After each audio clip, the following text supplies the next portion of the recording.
Hey everyone, and welcome to This Explainer. Today we're going on a really incredible architectural and historical tour. We're looking at a site that absolutely isn't just some collection of dusty old buildings. It's a living, breathing time capsule. We are unearthing the Gabriel Monastery, historically known as Derlu Mor. This place is one of the oldest, most crucial religious centers of the ancient Syriac Orthodox community. So get ready, because the sheer scale of the history we're about to unpack is, well, it's literally phenomenal. Let's dive right in. Deep in the southeastern part of Turkey, there's this historic region called Trabzon. Specifically, in the Midyat district of Mardin, stands a complex that has defied the rise and fall of empires. Get this, it has operated non-stop, without a single interruption, since the year 397 AD. No way, right?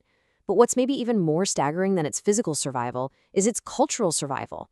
Within these very walls, people still speak and worship in Syriac, which is a dialect of Aramaic. And yes, that is the exact same language spoken by Jesus. So this isn't some quiet museum. It's one of the oldest surviving Eastern Orthodox monasteries in the whole world, and it's still doing exactly what it was built to do over a millennium and a half ago. Section 1. A 1600-year-old legacy. So picture the year 397 AD.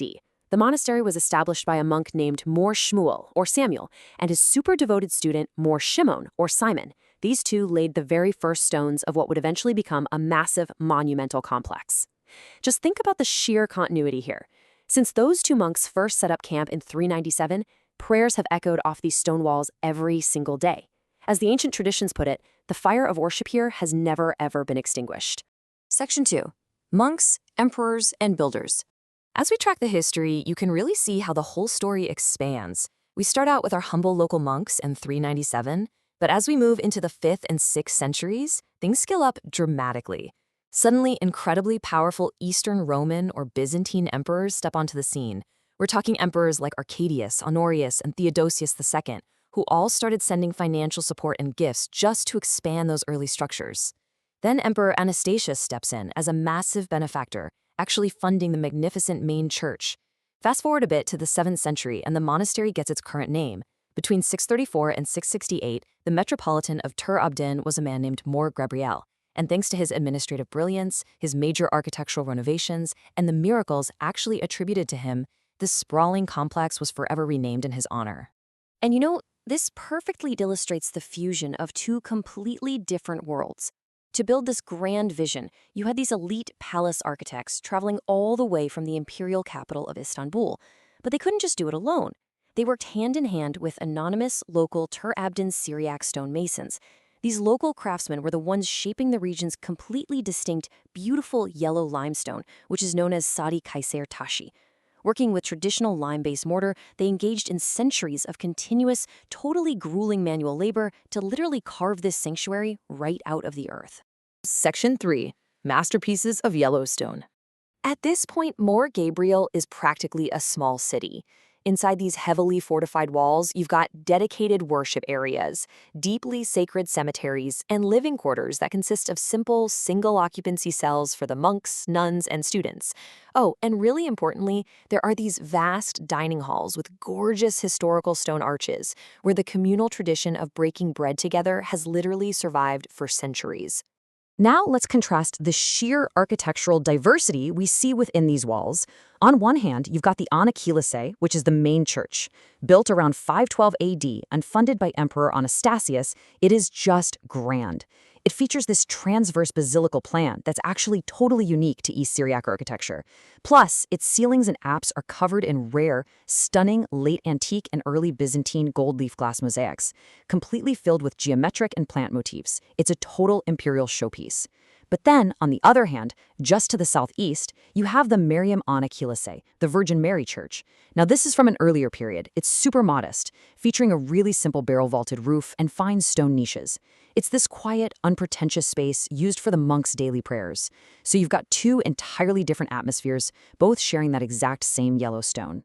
But this architecture also preserves some very specific cultural traditions, like the Kuviro. Even inside the grand imperial main church, nestled right there amongst the dazzling Byzantine gold mosaics, you'll find the Kuviro on the eastern wall.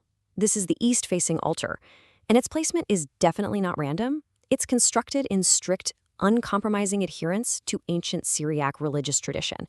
Basically, it ensured that no matter who funded the building, the core spiritual practice remained totally intact.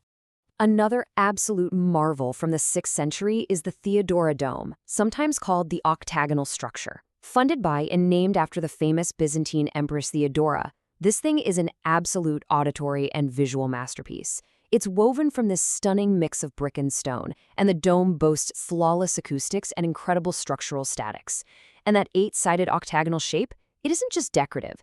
In their architectural language, it was specifically designed to symbolize the sky and eternity itself.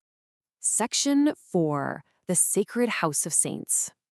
Deep within the complex is the Beth Kadishe, which translates to the House of Saints. Accessed through the inner courtyards, this underground cave cemetery is actually one of the most sacred early Christian sections of the entire monastery. Inside these niched stone rooms rest the bones of literally hundreds of revered figures. We're talking saints, patriarchs, metropolitans, and monks. And it's also right here that you'll find the tomb of More Gabriel himself. Now, what's really interesting about this is the burial practice itself. In the Syriac tradition, the high-ranking clergy resting in the Beth Kadisha are not laid flat. They're actually buried in a seated position, and they are always facing east. It's such an incredibly vivid and powerful tradition, representing a state of eternal readiness and anticipation. Section 5. A Living Cultural Fortress. To the ancient Syriac Orthodox Church and to its expansive global diaspora, the More Gabriel Monastery holds a title of just unmatched prestige. It is widely known as the Second Jerusalem. It's their ultimate pilgrimage center, the absolute spiritual touchstone, and the anchor of their Eastern Christian spirituality. The prayers of the isolated saints here basically act as a cornerstone for an entire global community. And we definitely have to remember, this wasn't merely some quiet place of prayer. Mar Gabriel was a bustling, elite educational fortress. Historically, it housed an extensive library and a scriptorium, which is a dedicated workshop just for painstakingly copying sacred manuscripts by hand. It was this rigorous center of higher learning where great clergymen and scientists were educated in an incredible breadth of disciplines, everything from philosophy and theology right through to medicine and astronomy. It was essentially a beacon of intellectual light in the region. And really, this is why it all matters. The true miracle of More Gabriel isn't just that those yellow stone walls are still standing. It's that for 1,600 unbroken years, the Syriac language has been continuously spoken, taught, and used for daily worship within these exact walls. Despite the rise and fall of massive empires, sweeping historical changes, and the passage of 16 centuries, the literal language of the founders remains alive right here today. So, as we wrap up this explainer, I want you to consider this.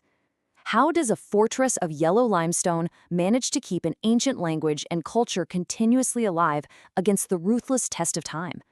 It's a profound testament to human resilience, deeply held faith, and the sheer power of tradition. Thanks so much for joining me on this journey into the incredible Turbabdin region, and I really hope this leaves you curious to learn even more about the fascinating history hidden inside the stones of More Gabriel.